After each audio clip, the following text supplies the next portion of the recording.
Welcome, as Rory mentioned just now, to the IRM APAC webinar. Thank you for your time today. We really appreciate it. We want to make sure we can keep this to a 1 hour discussion. And you'll see that we've got some slides here, and we're going to introduce ourselves in just a second. I'm going to be facilitating this session with my peers here. And we want to run through 4 particular elements on this particular webinar today. And there's a theme through them as well. We want to talk about business continuity and what we call purposeful resilience. So resilience that has meaning to an organization and all of its stakeholders.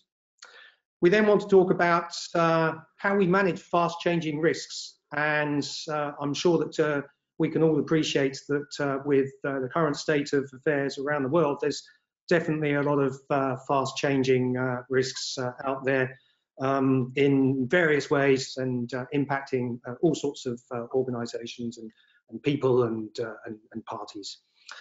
We then want to talk about remote working and some of the challenges and perhaps some of the opportunities as well that we're seeing. And certainly related to that, the last point covers information security and cyber. Then what we want to do is to make sure we've got some time to hold some Q&A with people. So as Rory mentioned, if you do have any questions, do feel free to type them in, and then we will try and get to as many as we can. If we cannot get to them all, then we will endeavour to see if we can top and tail the responses for the recording of this webinar. So without further ado, who are we? My name is Gareth Byatt. I am a global ambassador for the IRM. I'm an independent risk consultant based in Sydney, Australia. And prior to me being an independent consultant, I've had head of risk roles and have been involved in risk management for some time. Do quite a lot in academia with different institutions as well, work in a number of different sectors. That's a snapshot of myself. Saman, over to you. Yeah, thank you, Gareth. I'm Saman Bandara. I'm a Sri Lankan national, but then have been spending last nearly 20 years in ASEAN, and then 18 of which 18 years in Vietnam. And then I work for Ernst & Young as a partner, and then partner in charge of risk management. Basically, I cover a few areas, and then I think I have very good grasp of Indochina, the Vietnam, Laos, and Cambodia. And then I also help IRM to promote the education activities in this part of the world. Yeah. Great. Thanks, Saman. Abhi. Thanks, Gareth. So hi everyone, this is Abhishek. I'm again part of the Global Ambassadors Group for APAC and part of this regional group as well. I have been working with the industry for about 13 years now. I think I've been able to get through the entire part of the course, which is right up to the CMIRM. So I do know the course pretty closely. And as of now, I'm pursuing my doctorate in business management. So I've been with the education line for quite a while now, and subsequently working in the financial services sector for about 13 years. Back to you, Gareth. Great, thanks, Abhi. Jason. Hi, thanks, Gareth. Hi, everyone. This is Jason Chen from Shanghai, China. So I'm now the Chief Risk Officer and the Board Secretary of Law China Insurance Company. And I think I've spent almost 20 years in the insurance industry, covering from both sides, life side and general side, but also some reinsurance side. I think I've got experience for operation excellence, change management, and of course, enterprise risk management implementation.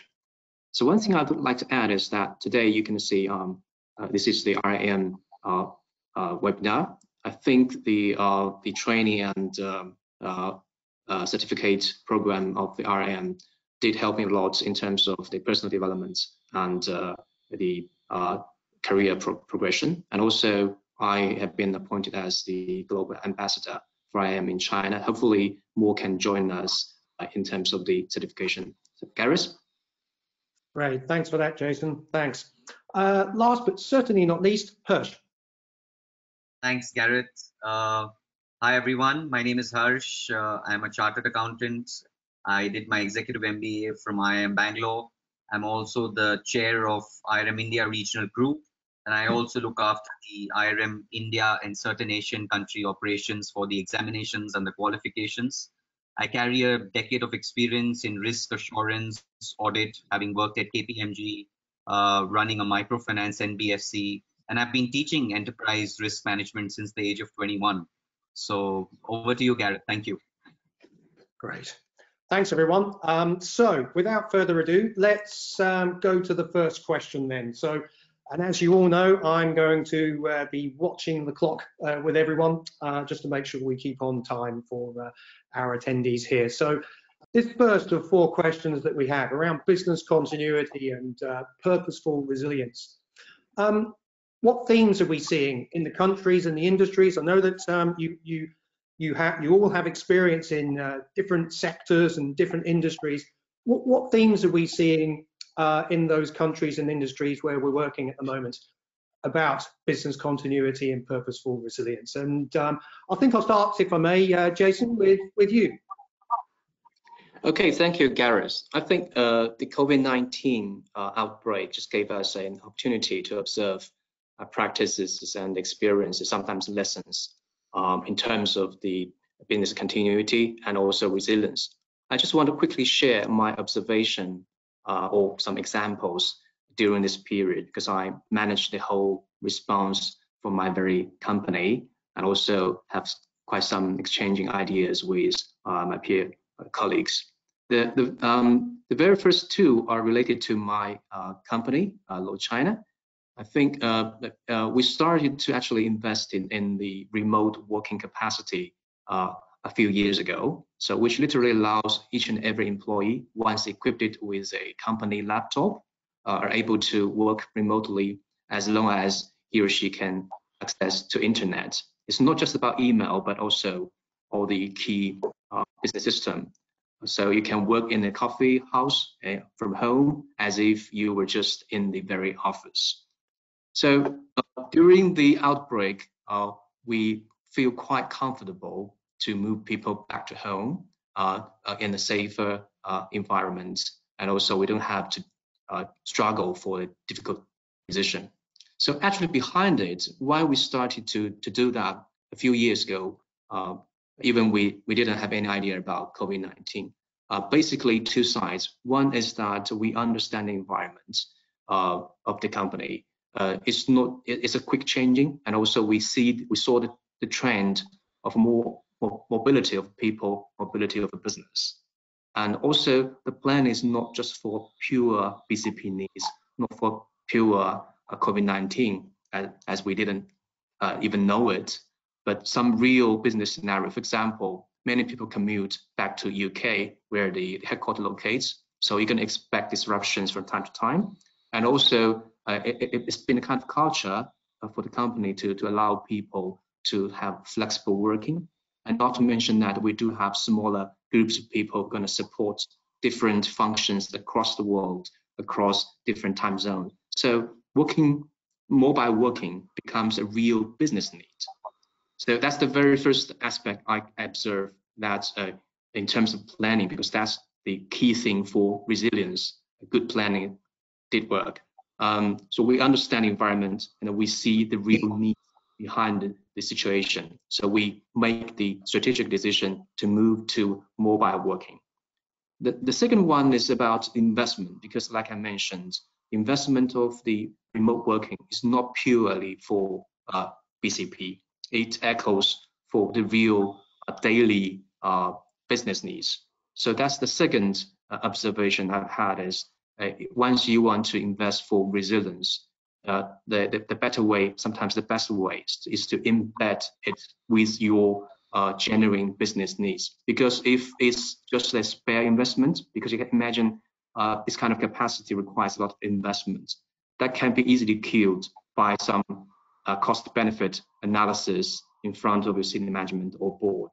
Because the so-called what-if analysis sometimes could be rare to board members, to senior management. But if you can demonstrate echoes those real business needs, that can be very much helpful. And of course, it did help in the real world. The third observation I've had is from actually not insurance industries, from the restaurants. So as probably you understand, the outbreak in China started during the Chinese New Year holidays. So where some restaurants were just about to make some money because many families would gather together to have dinner. So some restaurants can expect 2 or even 3 rounds in turn the same night. So they prepared a lot of goods, food, and also they have kept people who sacrificed their own time, but with higher pay. Unfortunately, the outbreak came. So you can imagine nobody came. Those foods just lying there. People just stay idle. But the restaurant has paid a lot of money for it, and they can continue to pay for the salary, but no cash flow in. But we noticed that a few restaurants quickly to act by doing 2 things. One, properly understand, they start to sell those food online to clients, because we've seen a huge demand for people to cooking at home. So they need high quality food, which just this kind of big restaurant has. And also we see the online shopping demand rocking in that period, but the traditional supermarket or vendor probably don't have that kind of personnel to do the job, because that's just walking needs. They don't really prepare for it. But the restaurants have the people, so they provide this kind of people to the vendors. So not necessarily for a very high pay, but it's just meets needs from both sides. So that's the third observation I have in terms of resilience, is to really understand the value chain, because the normal value chain of restaurant is the food, the people, and realize it into cash flow at the site of the restaurant, where people cook the food and the customer consume it. However, when the value chain is broken during the outbreak, people quickly stand up. The food is still there, still valued, people still there, valued, but then there are new needs in the market where people require a high quality food, where people require a well-trained, well-organized people. So they quickly act to link back their core value asset into a new model, new process, still make the restaurant running. And some restaurants even develop that kind of online selling high quality food into a new line of business.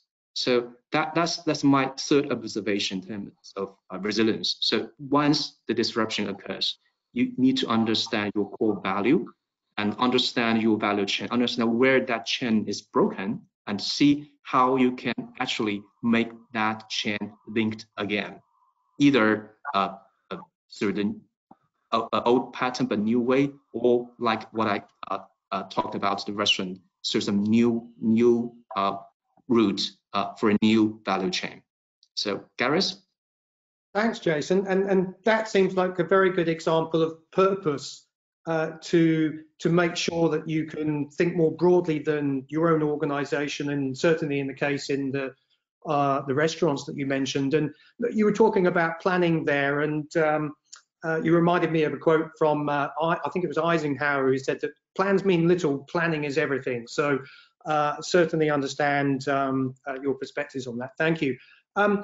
Hirsch, I wonder whether just briefly, whether you've got anything to add to that? Yeah, so I think from an Indian perspective, Indian scenario perspective, we've seen our unemployment rate go up to 27%, which has been the highest. We're also seeing a huge shift in the way things are done. So a couple of trends that are emerging in terms of business continuity is there's a huge shift towards localization. If I take a basic example, buying groceries or consumption, now it's all restricted to a certain geography. People are no longer traveling too much. So there is a boost in the local economy. Second thing, India has about 65 million small medium enterprises, which is one of the largest in the world. Now, and I would say that this crisis has been an opportunity because all these SMEs and startups and organizations who could not adapt to the digital transformation have actually done that with much better speed just because there was a crisis. So we are seeing a huge boost in terms of a digital economy. The third thing is organizations have realized that without cash, you can't survive a crisis. So the importance of capital has really taken a different shape for the smaller entities and the smaller organizations. And I say that with experience because there are a lot of investors who've canceled their term sheets with the startups. There are a lot of SMEs who are not getting new loan sanctions because the position of their balance sheet has weakened. And that's why in a post-pandemic world, what we're going to see is organizations will now move towards a variable cost model where you will actually evaluate whether should we outsource this, do we really need to have a fixed cost for certain items, and probably even in terms of partnerships or generating business, can we get into revenue share agreements with multiple stakeholders in the ecosystem. The next thing is supply chain resilience. So while localization is a trend, individual companies will now want to ensure that their supply chains are resilient to really remain competitive. And the risks on the supply chain side are numerous and they're always continuously evolving. So the 5 key trends, if I just summarize, is making the balance sheets and the cost structures more resilient. Organizations will shape their business portfolio. So you will start evaluating which product is worthy for investment. Should I launch this product right now or no? Because you see, even from a sectorial point of view, while aviation, travel, tourism, food, hospitality, construction, all these sectors are suffering, but there are opportunities which exist in e-commerce, IT services, technology, gaming, education technology. So I won't say it's unemployment, it's a shifting employment. Organizations are laying off and there are organizations which are hiring. So reshaping business portfolios, then embedding digital and analytics to transform legacy business into new ones. Organizations are now building greater safety, flexibility, and productivity to ensure that they really manage the people risk. Because even in a post-lockdown situation, you're going to have employees who come back to the office with a very different mindset. They're going to be in lockdown for 5 months, depression, mental health. I was speaking to a psychologist and she said that 3,500 cases of mental health just in 1 month, and that too just in Mumbai. So that's the kind of people related risk which organizations will now need to look at. And lastly is how do you embrace a risk-based culture? I think here is where a classic opportunity has emerged for enterprise-wide risk management, where organizations will realize that it's not just finance, it's not just insurance. We need to now look at risk from a 360-degree perspective, and it has to be a risk-based culture where every decision taken in the organization is looked at from a what can go wrong perspective. Thanks, Hirsch. Thanks, Hirsch. Abby, just briefly, anything else that you want to be able to add? Yeah, Garrett, something very basic which I would like to add, from the business continuity management perspective. I think, every organization has a BCP plan, and the plans are made in such a way that they know that, whether a specific critical activity would need to go into the BCP mode in a week's time or 2 weeks or 3 weeks, but they probably don't envisage a situation where this will continue for a 5 months period. So business disruption, I think, has now become the #1 emerging risk for operational risk, because it definitely was there, but much below on the line. The other thing which I want to add in this context is that there are organizations which have, let's say, from an India perspective or from the developing nations perspective, they have outsourced functions, and there are specific functions where you would require to do a bit of a surveillance or oversight on those functions, and you need physical surveillance as well. So now with the entire organization working from home for the last 5 months, there's definitely some amount of info security breach concerns and confidentiality breach concerns, which you cannot manage in the same way, because you cannot think of any other way of having a physical supervision on the employees. I would suggest the audience to have a read at one of these articles which has been written by Brooke Masters in the Financial Times in the month of June, which says home working makes leaking corporate secrets easier. I think that's the context what I wanted to set, that this is something which we need to really be careful about. Back to you.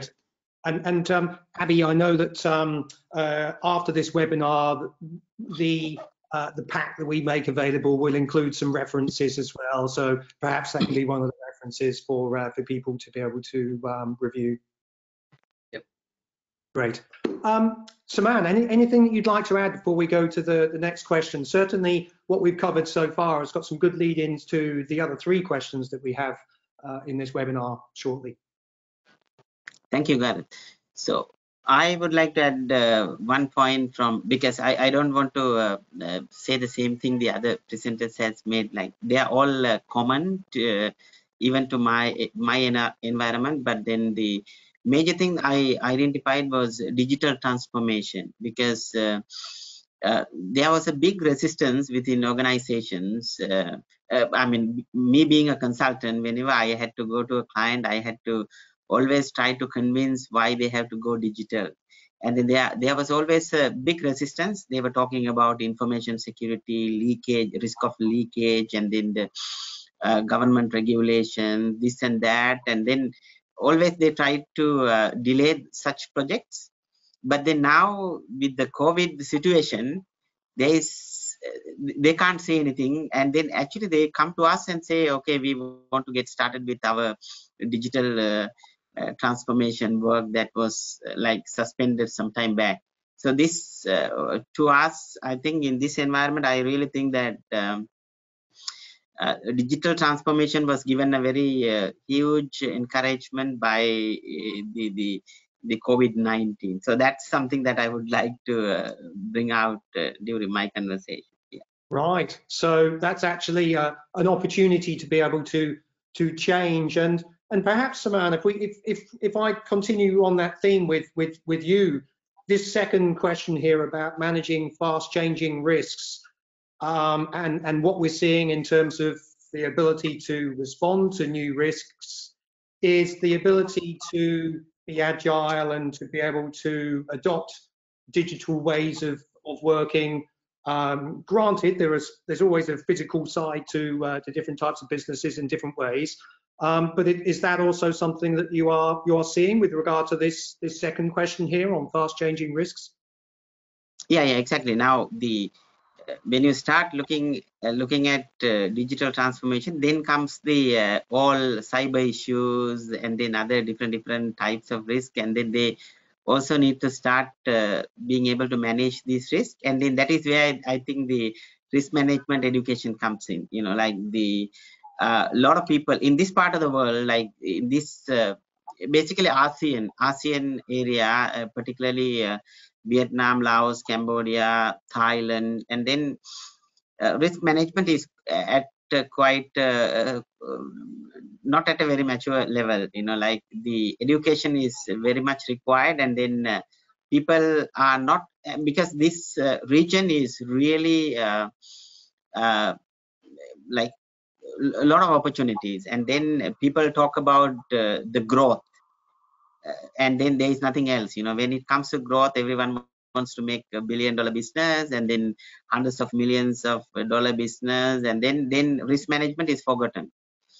And then when we go and try to talk to them, or when the risk managers from the organization itself start talking about the managing risk, they say, okay, this is not the time to manage risk. Like we need to take risk first to be big, and once we are big enough, then we can start thinking about managing the risk. And then so they want to basically take the opportunity. But now the COVID the COVID situation, I think it has created people, it has prompted people to think differently.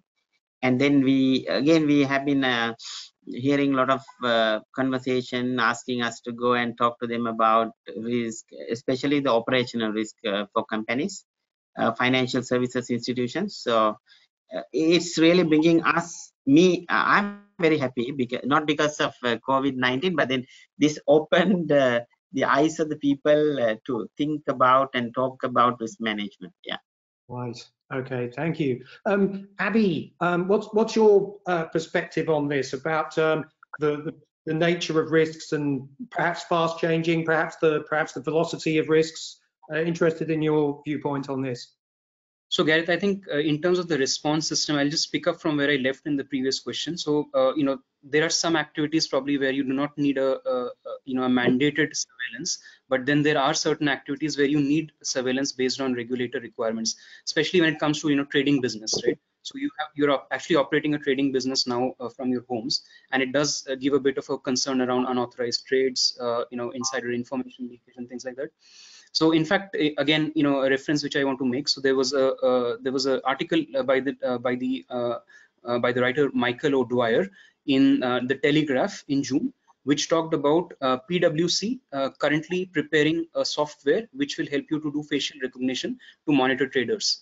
And that's, those are some of the groundbreaking, I think, response mechanism systems which people are developing, because probably they realize this is not going to be going away very soon. It's here to stay, and it'll be there for a while. So you need to come up with these kind of response mechanisms where you think out of the box, think of innovative solutions, think of things which are not too costly, but at the same time will help you to resolve the problem and at least take care of the mandatory requirements or guidelines from the regulators. Yeah, great. Thanks for that, Abby. And again, I'm sure that will be another. Well, I'm certainly going to be interested to read that. So it'd be great to be able to include that that reference in the pack we make available after this. Jason, what are your thoughts here? Obviously, you've got a lot of experience in the insurance industry, and I'm imagining that there's a lot of change or anticipation of things at the moment in that industry. Yeah, probably I will again start from the enterprise risk management and also the BCP side, because I think sometimes when we look at so-called fast-changing worlds, we could be panicked because we don't know what will happen, when that be, and what kind of incidents. But again, referring back to the example I talked about, for example, if we talk about commute risk, it could be the train services outage, it could be the weather, even could be strike. So those factors is out of control. But if we look back to the genuine needs or the origin of BCP or risk, I would say the key word is still disruption. So either it's disruption of your operations processes or disruption of your cash flow. But then you need to really understand your business aspects and then interpret it into a common needs behind all this kind of disruption. For example, we're now in the insurance insurance industry.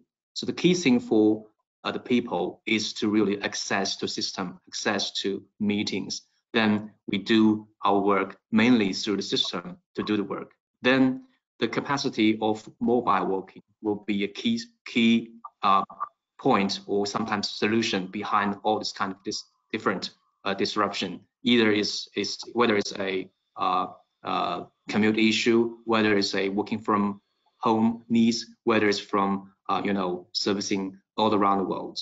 So that's I think that's a very useful point of view to do your planning. So once that is the case, then we can easily make the decision. Okay, let's go for that capacity. But if it's a manufacturing industry, it could be the keyword is not remote working itself. It could be more automation. So you don't have to rely on people if you see different various challenges from availability of qualified workers. So that's again based on your understanding of your business needs, your value chain, and also try to interpret different source of risks into a final impact to your business. Gareth? The context is key. I think I'm hearing there, Jason. Yeah. Yeah. Thanks, Hirsch. Any thoughts from you on this before we move on to the next question? Yeah, maybe just one or 2 points. I'll just go back to 30 years back when risk managers traditionally had zero visibility and most of them were just back office staff focusing on insurance, treasury, capital markets, or real estate problems, typically around fire or earthquake or floods or natural calamities. What has happened now is the role of chief risk officer has suddenly gained a lot of popularity amongst the C-suite, where it's not just banks and financial institutions, but in a post-crisis world, all types of organizations are now looking up to the chief risk officer to come up with business continuity plans, implement enterprise risk management policies and processes. And that's where business resilience comes into play. Now, talking about regulations, if I can just add from an Indian scenario point of view, Companies Act 2013 already has specific expectations in relating to risk management on how companies and organizations need to develop a robust framework. We also have the clause 49 of the listing agreement, which emphasizes on the need for risk management. We have the Reserve Bank, which has advised non-banking financial companies and even banks to appoint a chief risk officer.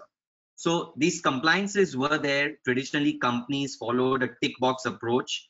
But what will happen due to the advent of the pandemic is that the risk of unknown has increased with salary cuts, industries on lockdown, and there's synchronized slowdown in every area. So this will cause a lot of restructuring of enterprise risk practices, where you will have a robust response strategy to black swans, gray rhinos. There will be a culture for risk-based decision making.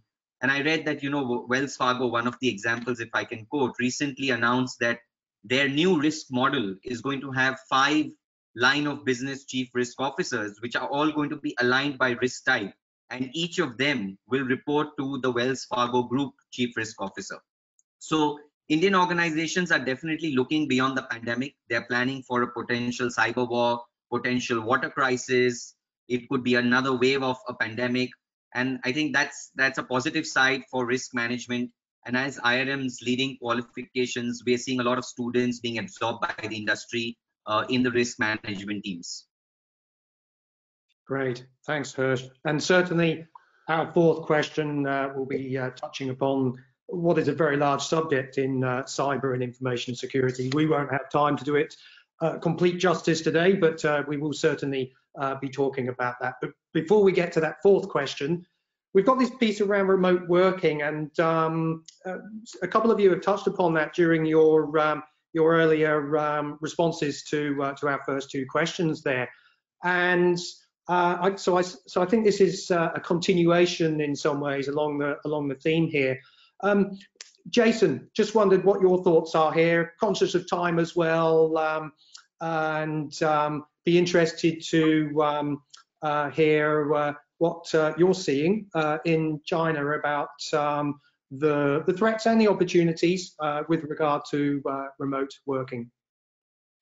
I think probably I want to talk about one point probably Harsh mentioned. It's about the mentality health of your employees during a long time working remotely, because that's the challenge I had during the very first few weeks, because I spent probably 1/3 of the time trying to understand people's needs, people's concerns, because people would seem to be isolated in that period, and also they're using new technology sometimes, and sometimes you don't expect a perfect performance of network, of software, and they feel probably lower effectiveness or efficiency when they need to communicate with more than one person.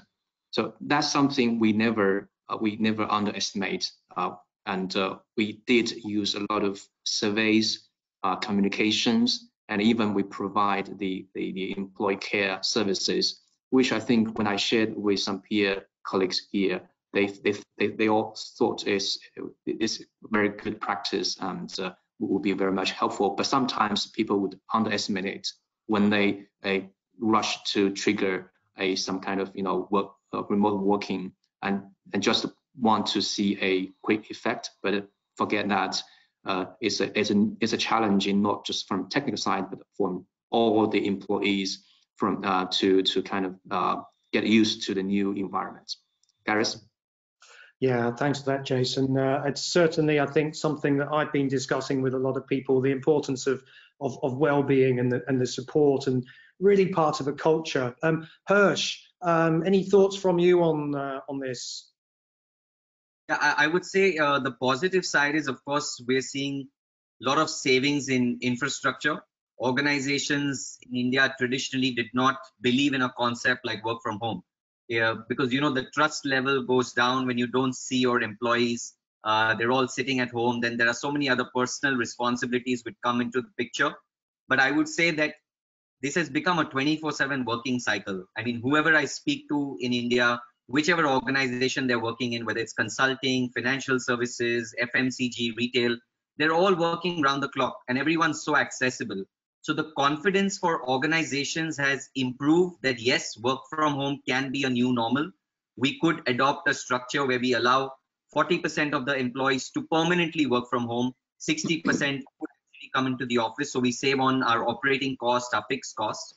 The negative side, like Jason said, that mental health will be a rising issue because when you don't get to meet people, and it's also about how frustrated you get. Imagine for every small task you have to pick up the phone and talk to people, versus if you're in the office, you actually just walk up to that guy's desk and say that, hey, can you do this for me, or hey, can you send an email to me? So I think these are the two flip sides. It all depends on what lies in the future, but I would say that work from home acceptance levels have increased in a country like ours. Right. Thanks, Hirsch. And certainly I know it's been difficult for lots of people with the always available side of things. A lot of people have been saying to me that they've been working longer hours. How do you deal with it? I know it's a challenge. I've certainly got some references that I'll chip in to the pack that we provide after this webinar. Samad, what are you seeing in your area in Vietnam, Laos? What kind of things are you seeing in remote working? Is it similar kind of threats and opportunities and challenges? Yeah, we have seen quality suffers, like remote working. Yes, of course, you will be able to get hold of the person and then people will be available 24/7. But at the end, the quality of work really has suffered. And then like in my type of work, I used to use even India colleagues most of the time. Like they used to travel here whenever I have a big enough projects. I try to share the work with them because they had the expertise. And then we also use India as the the center of excellence. But then now it can't happen. And then all client meetings normally we have through WebEx or Teams. But then again, it never is the same, like the turnaround time has become too lengthy, and then sometimes the system crashes. We are talking about digital transformation, but then I think the digital transformation is not to that, like it hasn't developed to that extent that we can have a very free line of communication. It's sometimes when it's most needed, it crashes. And then someone very important to the project is making his or her point, he disappears because of the technology issues, and then we just become redundant. And yeah, it's these are the challenges we have been facing. I think we will learn from it, and then we will try to be better going forward. And then like Hirsch mentioned, yeah, the cost saving has become a big thing for all across industries, because when the people are working from home, and then they don't really need to rent office spaces. And then now they are talking about after post pandemic, should we really need to have the offices? Can we continue to have this business model, this way of working? I don't know to what an extent it would work, but then these are the discussions that are going on within organizations. Yeah, and as you say, every day we see different news about different organizations announcing that they are reviewing their property footprint, let's say. I'm sure we all appreciate the value of collaboration. Where's the right blend there? Not sure. Abby, any thoughts from you? So I was just thinking, Gareth, that I think there's a definitely a common consensus on the threat, which is something around the mental well-being part, which I had in mind as well. So I'll not speak again on that, but I do think that what probably is creating that mental stress is also a fear of unemployment. So as Harsh had pointed out, it might be shifting to different technology or different streams or different skill sets. But in the minds of people, I think they are a little bit scared around how things would be in the near future, and how these cost reductions will actually counter out on them. So that's probably the biggest threat. Again, I am referring to something which I read again from James Ryder. There's a website called risk.net. It's a very interesting one from a risk management point of view, and he published that in June 20. This was around mental health as the new front line of risk management. Again, a very relevant one in this context. From the opportunity perspective, I think yes, we did talk about the cost reduction and the alternatives that we are trying to think of in terms of reducing footprint on property, services, etc. Along with that, I think we are also understanding that there is a need to develop a certain additional skill set. So when you think of yourself, do we have our own BCP plan in place? So let's say if we lose our job, for example, do we know what we can do next, or how do we keep ourselves going? What is our continuity plan? I think from that perspective, the development of a subject matter knowledge in aspects which are related to our core area, because we can't think of something which is completely different. Let's say if we have about 10-20 years of experience, we can't shift to something very different from what we do, but at least some of the related fields. It could be around automating those aspects, or it could be around thinking of new skill sets which can help to design the new leadership way of thinking, etc., from the virtual leadership perspective. And then just to conclude, Gareth, I think we are moving towards a new normal.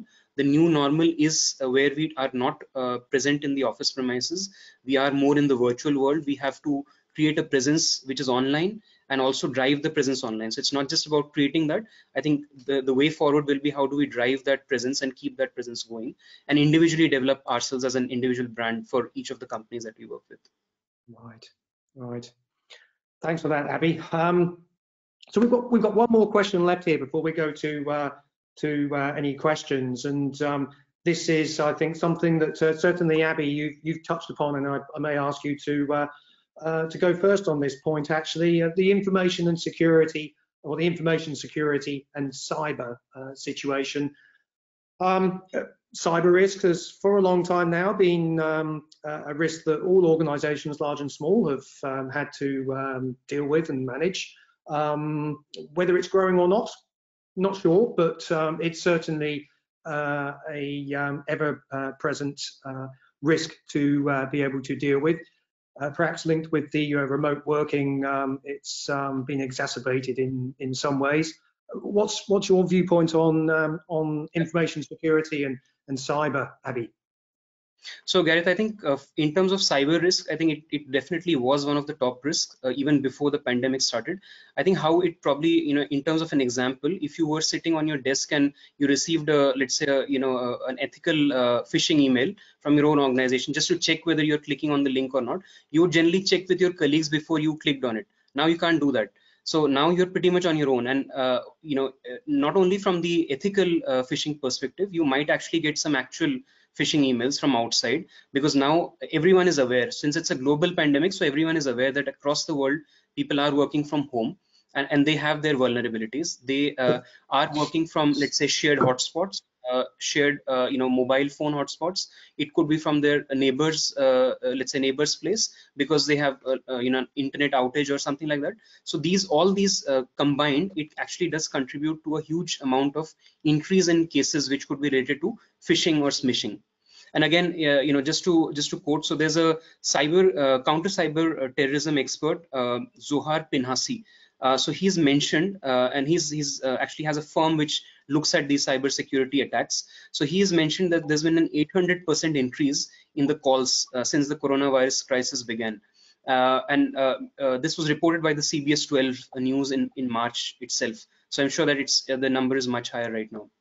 The only other point, Gareth, I had was from the InfoSec perspective. Now, again, just touching back on the point around using mobile hotspot and data cards, those are definitely, modes which are much easier and more vulnerable.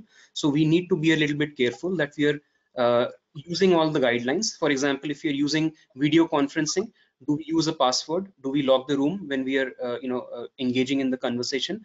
Do we have the right attendees on the call? So all those things are very basic things to start with, but it will go a long way in preventing information security and cyber situation breaches. Yeah, great. Thanks, Abby. Hirsch, anything that you'd like to add to that? So I would say that, the larger organizations, they claim to be prepared, but unfortunately, they've been prone to so many cyber attacks. In fact, there was a survey in the year 2018-19, which is pre-COVID, that 76% Indian organizations were hit by a cyber attack, versus globally, this percentage was just 68%. So that shows that as a country, we're still far away from adopting to some of the advanced technology tools to tackle a cyber threat or a cyber crisis. And talking about the small medium enterprises, there was a study on cloud security done by one of the entities. It points out that small medium enterprises in India with more than 200 employees are not prepared for any cloud related cyber security threats, because they assume that the public clouds are well secured by themselves. So I think the situation here is a bit tricky in terms of building a robust cyber security framework. It still remains a risk. In fact, in March, there were 4,000 fake websites. This was a report which I was reading, fake websites which were publishing COVID data. And there were organizations, there were employees, individuals who would have clicked on that just with a desperate urge to download the statistics or get access to some new facts. And all the IP address, the personal name, email address has been pushed to those organizations. And if I link it back to remote working, we are seeing email scams, weakened security controls. There is attack on a remote working infrastructure. So the malicious insiders, implementing IT solutions also is a challenge, because if your employee is at home and he's not walking into the office, how do you keep testing whether the infrastructure is robust enough? So I would say there is a lot of scope here in terms of enhancing the knowledge and the skill as well. And I believe that IRM's qualification with the Warwick University on digital risk management is something which equips individuals and professionals with the right skill sets to tackle a cyber risk kind of a situation. Thanks for that, Hirsch. Yeah, as you say, unfortunately, these things, they're not going away. If anything, it's probably the opposite. Jason, any thoughts from you on this? I think from insurance side, we did see quite rocking inquiries in terms of the cybersecurity insurance coverage. So which echoes probably the team's observation on the real challenge for people. But another thing I think I want to mention is it's about for ourselves from a BCP or enterprise risk management perspective, because once we start to take the remote working as a new normal, we probably need to review our risk profile, because now we have much more reliance on internet service or network services. For example, we experienced a few days in the past few months when, for example, the WebEx didn't work well. So it's not just about a few meetings or few teams. We heard complaints from across the world, from the whole organization, because when we work physically, even if we don't have a network for a few seconds or a few hours, we can still talk to people, have meetings. But now if we lose that capacity or lose that services, it's kind of a total disruption for us. So that's something we bear in mind, to really review the risk profile, because the environment has changed. Gareth? Yeah, and perhaps also that relates to hardware too, and challenges with replacing it or monitoring it maybe. Saman, any thoughts from you before we head over to the questions section? Vietnam, the cyber security is a government priority, because because the people are normally tech savvy, and then if you look at within Asia Pacific, Vietnam is one of the countries where you can find most of the cyber attacks. And then but then there are so many seminars on cyber risk management, and then discussions, and then newspaper articles being published by many experts. But there will be a lot of audience if you organize anything on cyber. But then at the end, if you ask the participants individually, what do you think about your organization, then they all think that that is only applicable to the others, rest of the audience, not them. So that's the biggest issue. They think that they will never be attacked, and then they are strong enough, and then they have all whatever the policies they need to have, they have. But then they are just curious of knowing what's happening. And that education really has to happen in every organization, like whether it's a local company, whether it's a multinational organization. I'm just working, like I introduced myself, I'm doing a lot of the forensic investigations. And then at the moment, I'm doing a couple of cross-border investigations relating to system hacking. And then when you look at this organization who has been hacked, you will never, if you know the name of the organization, you will never ever think that such an organization could be hacked, because we think that they're very sophisticated organization, but the reality is very, very different. So that's my view. Right. Yes, thanks for that, Saman. And as you say, it can be surprising sometimes, but I'm sure it's always a challenge as well, because from a security perspective, we need to protect everything, and they only need to find one particular gap or one particular area of weakness to get in. So an ever-present challenge, that's for sure. So so look, we've got around about 5 or 6 minutes left here. So I wondered whether we may be able to just check in and have a look at some of the questions that anyone may have submitted to us. So let's just have a quick look in here. I'm just having a look at the questions. We've got quite a lot that have come through. We're not going to be able to answer them all in the next couple of minutes, but I think what we can do, if you're okay, everyone, is perhaps we can follow up afterwards and include this as part of the post-webinar discussion pack that we provide. So let me just ask a couple of these. I'll just read them out here. So first question here, will COVID-19 change the way organizations forecast new risks? Most organizations did not foresee a pandemic as a key risk that may impact them. So will COVID-19 change the way that organizations forecast new risks? Perhaps Hirsch, I'll ask you that particular question, if I may. Yeah, I think in terms of investment in risk management frameworks and building robust risk management teams, I feel that the way scenario planning is done, or the way horizon scanning would be done, or the way what can go wrong analysis will be done, will now look at many more hypothetical situations which would have never happened. And I think negative thinking will be the first thing that will happen in a boardroom, or even at a departmental level, where people are going to question anything and everything. So I feel the way organizations foresee some of the future risks, it's not only going to be from the World Economic Forum Global Risk Report, or looking at some of the predictions given by a Eurasia group, but it would be across the board. You're going to have many more black swans in your risk register, many more gray rhinos in your risk register, not just risk from an internal perspective, but considering risk from every aspect, from supply chain to a procurement to HR, mental health issues, talking about customers, liquidity issues, working from home, laying off people. So I feel that yes, risk management is going to take a huge shift. And in terms of prediction of risk, we're going to see a lot of investment in technology as well. Right, thanks. And as you were talking there, Hirsch, I was thinking about a technique that I've used for many years around pro and pre-mortems. Pre-mortems, imagining a very bad situation occurring. Pro-mortems actually being the opposite, and a very successful outcome. So perhaps there's some kind of way to be able to amalgamate those pieces. Thanks for that.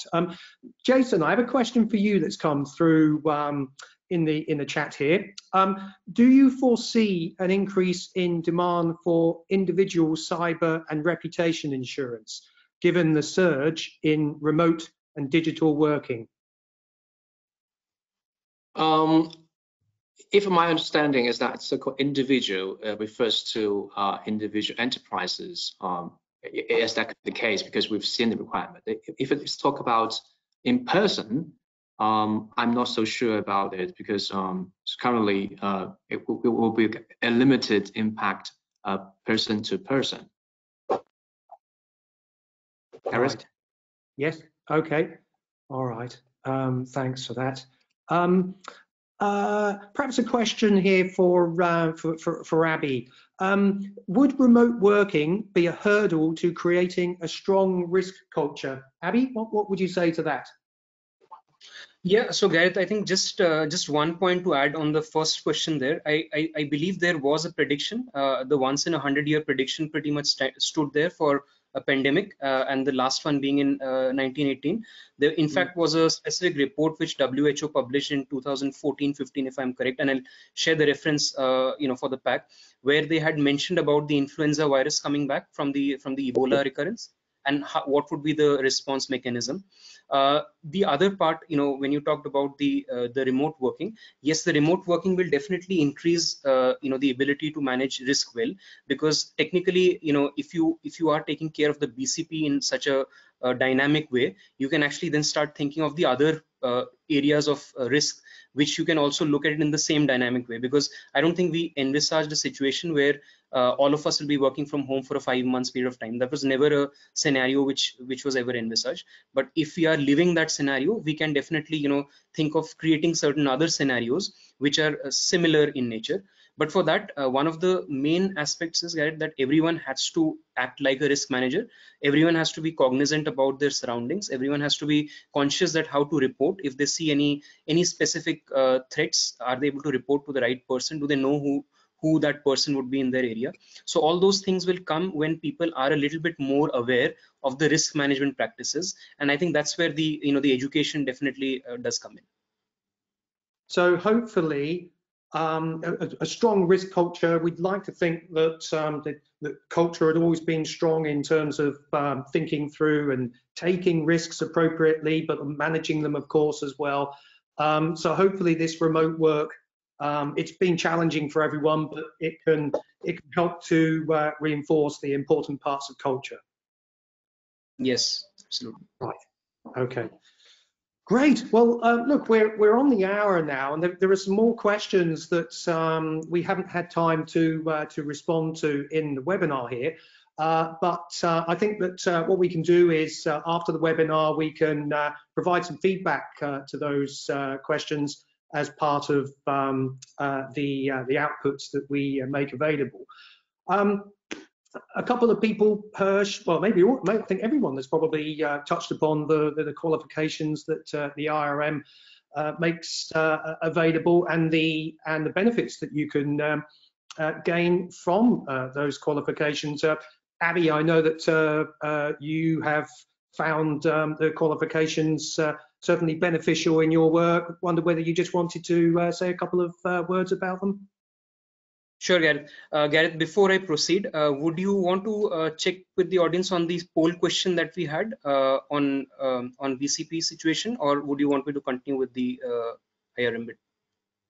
Oh, what I was thinking was that if you just want to outline what your experiences of the qualifications, then what I thought we'd do is we would end with people answering the poll question, and I'm glad that you mentioned it, because for everyone, for all the participants here in this webinar, in the polls area, there's one question there that we'd be keen to get your responses on in just a moment. But Abby, if you wouldn't mind just outlining your experience of the benefits of the qualifications. Sure, Gareth. So I think like every individual would be in their mid part of their career, you'd always want to look at opportunities which are a little bit niche and where you look forward to being in a few years down the line. I think this one of the opportunities which came up was a specific risk management role in my previous organization, and at that point of time I was very new to this field, so I had very vague information about what risk management does and what it's all about. I think IRM stepped into that remit quite perfectly, because one, for the organization which I was working for, it was also a UK based organization, and IRM actually has a good stand and a good reputation not only in the UK but across the globe in terms of content. So it did give me quite an in-depth knowledge on the basics to begin with, which was part of the certificate course. And then gradually, since I was able to do the certificate, I did get kind of encouraged to pursue it further, and I went ahead with the international diploma as well, which is a more of a full-time, almost a 2-3 years commitment, which I was able to complete. I think last just a year before the last. I did see some definite exponential increase in my knowledge from the risk management concepts perspective, and secondly on the practical application as well. I don't think it'll be wrong to say that some of the specific critical junctions which I faced in the last few years, where I had to implement the risk management knowledge, was because of the fact that I had this qualification. I could use those tools and techniques quite effectively. And in the process, Gareth, I think also I was able to learn a lot of different areas of risk management. When you look at the international diploma, it covers various different elements of risk management, which generally you would not do. So you could be studying mathematics, physics, chemistry right from your childhood, but if you do not study risk management at all, and if you feel that you can do it very naturally, practically, without theoretical knowledge, I think that would be wrong. So once people have done the qualification, once they've gone through the time, you'll have to be patient, you'll have to do the qualification well, you'll have to study, put in a good 2 to 3 years of study or 5 years of study if you want to do the entire course, and then look at the perspective it creates. Because what I am speaking right now, I think it is because of those perspectives which have been created in the last 4 or 5 years. Okay, great. Thanks very much for that, Abby. So what we're just going to finish on now, everyone, is I'm just about to launch a poll here, which is about remote working. And I've just launched the poll, and for the organizations that you are currently employed within, what is the indicative timeline for remaining in a remote working situation? Not easy to know. We don't have a crystal ball, of course, but if you're able to provide us with your responses, we can see them coming through at the moment.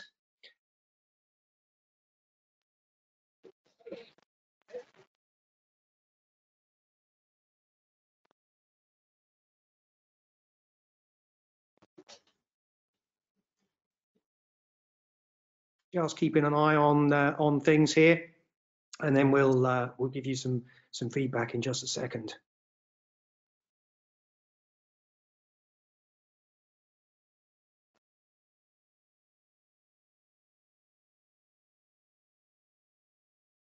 So what we're currently seeing is that the majority of people are saying at least till the end of the year. There's some other feedback here, but the lead aspect at the moment is you're foreseeing that at least until the end of the year we'll be remaining in a remote working situation. So clearly we've talked about some of the challenges to remote working here, some of the opportunities as well. So risk is about threats and opportunities, of course. And there's certainly a lot of challenging times ahead. I'm sure we're in a fast-changing situation.